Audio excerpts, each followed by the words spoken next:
नमस्कार. माझं नाव अथर्व देशमुख. आज आपल्यासोबत जॉईन झालेले आहेत वसंताबाजी ढाके सर. आणि त्यांनी पुस्तक लिहिलंय मराठीतील कथानरूपे. त्याबद्दल आपण सरांशी या मुलाखतीत बोलणार आहोत. तर सरांचा मी थोडक्यात परिचय देतो पहिल्याचा.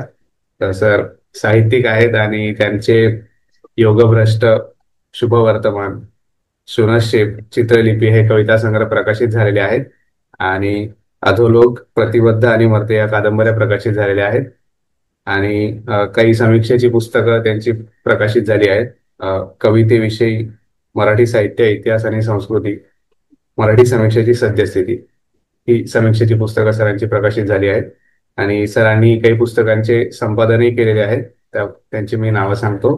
निवडक सदानंद रेगे, शालेय मराठी शब्दकोश, संक्षिप्त मराठी वाङ्मय कोश खंड 1 व 2, वाङ्मय संज्ञा संकल्पना कोश, डॉक्टर बाबासाहेब आंबेडकर छायाचित्रमय चरित्र, ही सरांनी पुस्तकं संपादित केली आहेत. आणि ज्या पुस्तकाबद्दल आपण मुलाखतीत बोलणार आहोत, मराठीतील कथानरूपे, त्याबद्दल मी थोडक्यात सुरुवातीला सांगतो. हे पुस्तक 2012ला प्रकाशित झाले आहे आणि पुस्तक पॉप्युलर प्रकाशन या प्रकाशन संस्थेने प्रकाशित केले आहे. पुस्तकात सरांनी कथन करण्याच्या वेगवेगळ्या पद्धती, मराठी कथा, मराठी कादंबरी, साहित्यातील विविध चळवळी यांबद्दल लेखन केले आहे. तसेच जी ए कुलकर्णी, मनोहर शहाणे या आणि इतर काही मराठीतील आणि काही परदेशातील साहित्यिकांच्या लेखनाबद्दल सरांनी पुस्तकात लिहिले आहे. तर पुस्तकात सरांनी काय काय लिहिले आहे आणि कुठली मते मांडली आहे त्याबद्दल आपण मुलाखतीत बोलू.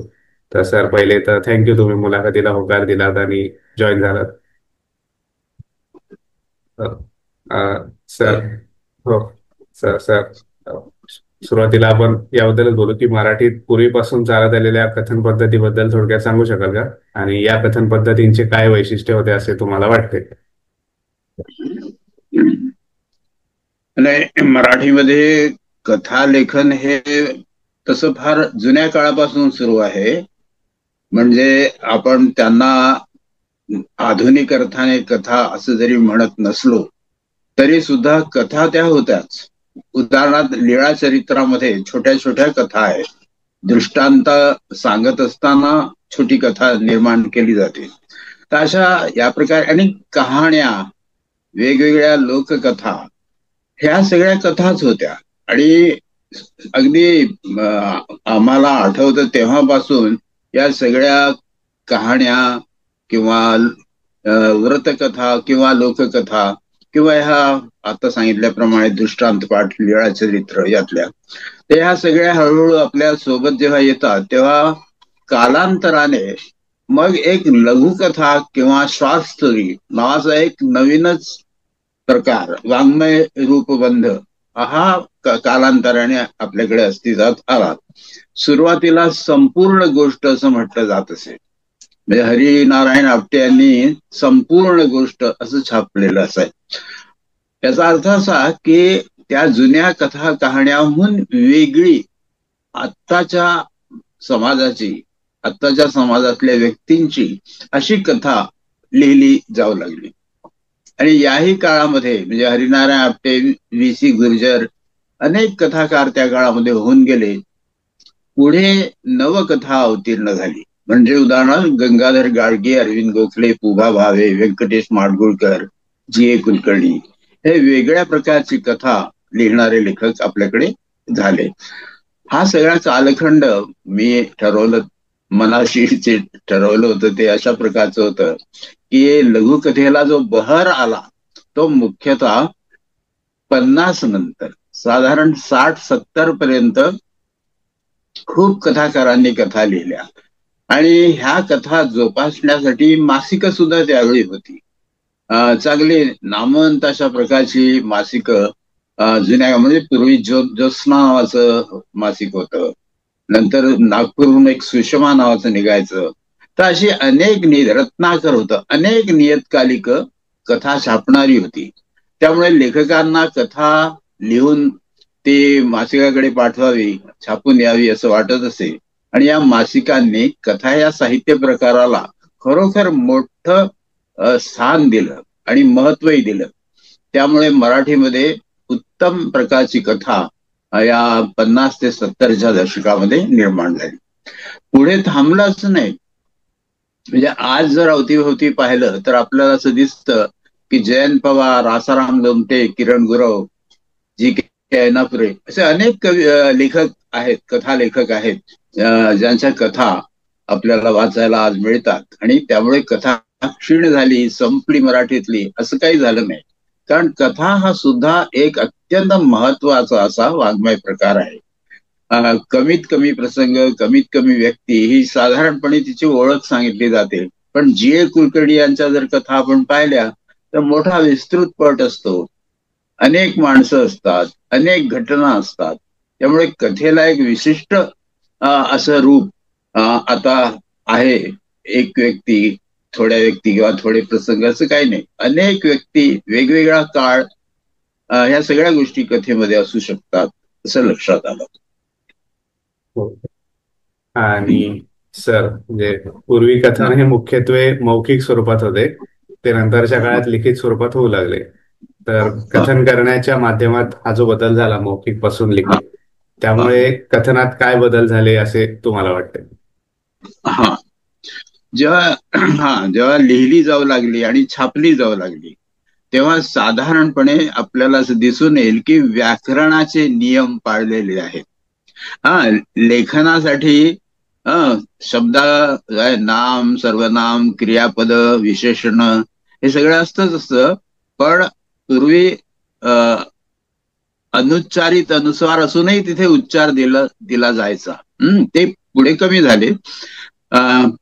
त्यामुळे लेखनाचा ढंग आणि बोलण्याचा याच्यात फरक असतो. पुढे असं झालं की जे संवाद आहे, निवेदन आणि संवादाची भाषा बोलण्याची, नेहमीच्या बोलण्याची, आणि बाकीचं निवेदन जे आहे ते गद्य लेखन त्या प्रकारे केलं जातं तसं. आणि पुढे तर सगळं निवेदन देखील बोलण्याच्या भाषेमध्ये येऊ लागलं. आपण आता असं मानतो की जी भाषा कवितेची असो, कथेची किंवा कादंबरीची, रोजच्या बोलण्याच्या जवळपास यायला लागलेली आहे.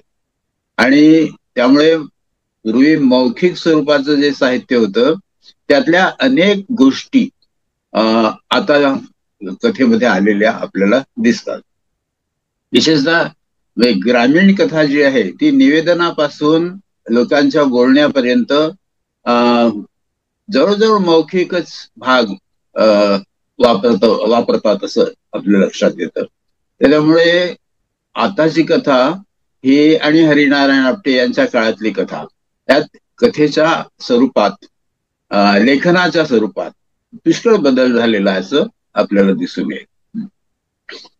तर त्यामुळे मौखिकतेचे अनेक गुणविशेष जे आहे, सहजता, उत्स्फूर्तता, हा भाग आता कथेमध्ये आपल्याला दिसतो.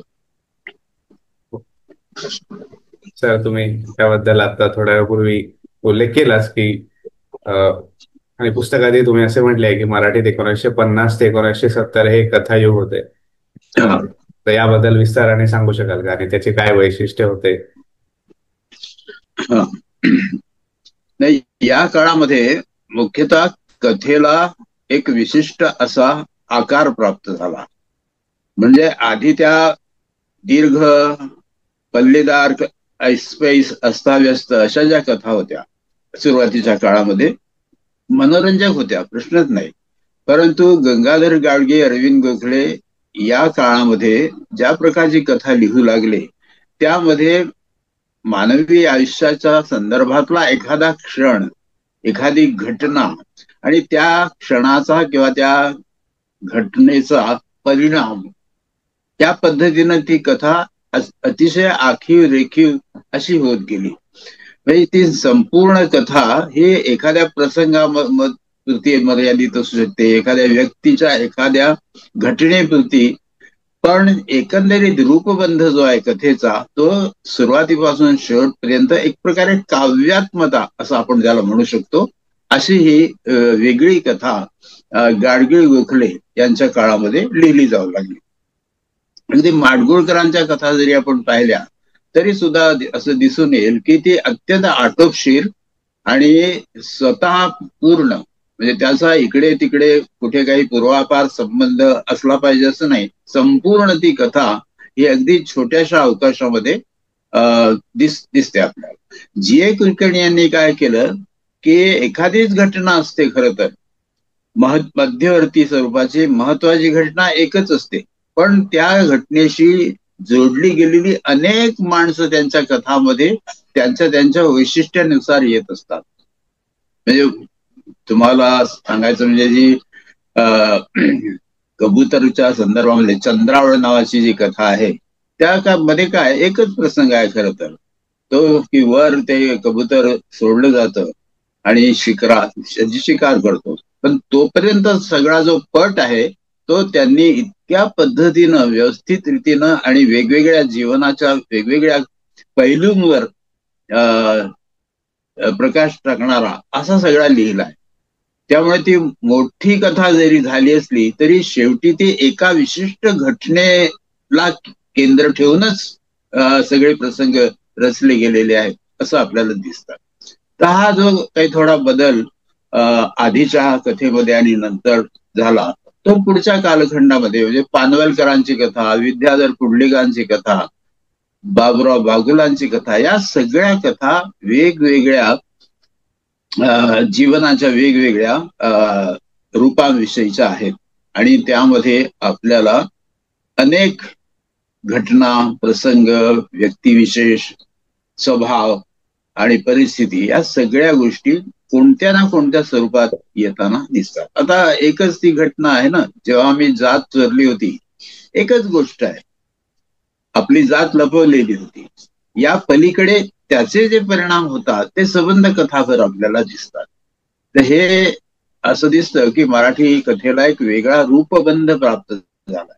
आता पुढे आणखी थोडं जायचं जर आपल्याला झालं तर विलास सारंग यांची कथा, घटना, प्रसंग, व्यक्ती या गोष्टींना जवळजवळ काहीही महत्व नाही आहे आणि एक कुठला तरी एक क्षण आहे किंवा एखादी लहानशी घटना किंवा प्रसंग आहे आणि त्या संदर्भामध्ये कधी कधी निवेदनाचे प्रकार जे आहेत लेखनाचे ते सुद्धा वापरले आहेत त्यांनी, आणि एखादी चमत्कारिक घटना. आता हळूहळू त्या सगळ्या घटना कथांच्या पकडीतून कथा बाहेर गेली विलास सारंग, श्याम मनोहर यांच्या बाबतीमध्ये. पण इथे सुद्धा हे त्या लेखकांची वैशिष्ट्य आहेत, त्या कथाकारांची ती वैशिष्ट्य आहे. अगदी मराठी कथा संबंध अशी झाली असं काही दिसत नाही आपल्याला. पुढे आणखी वेगळ्या प्रकारे, म्हणजे जयंत पवारांची कथा आहे महानगर आणि त्यात होणारे मॉल आणि त्या संदर्भामध्ये सामान्य लोकांना असणारं आकर्षण, या सगळ्या गोष्टींचं एका घटनेत रूपांतर होतं की एक छोटीशी वस्तू एका माणसाला वाटते की घेऊन जावी आपण, आणि मग त्याच्या मागे लागणारे लोक आणि तो मॉल जिथे आहे त्याचा पूर्वीचा इतिहास, असा एक वेगळा विरोध त्यांनी निर्माण केला. आणि आधुनिक काळातल्या नवमध्यमवर्गीय किंवा अत्यंत सामान्य लोकांच्या आशाकांक्षांचं जर काही प्रतिबिंब त्या मॉलमध्ये पडलेलं आहे अशा अर्थाचं. म्हणजे जुना इतिहास कामगारांच्या लढ्यांचा, त्यांच्या हक्कांचा, तो पुसला जाऊन हा नवीन इतिहास रचला जातो आहे. आता ह्या वेगवेगळ्या प्रकारे या कथाकारांनी कथा लिहिल्या आहे आणि त्या कथा हा प्रकार आपल्याकडे असा समृद्ध होत गेलेला आहे असं आपल्याला दिसतं. बदल तर झालेलेच आहेत आणि हे बदल या कथाकारांच्या कथा वाचताना आपल्याला जाणवतात.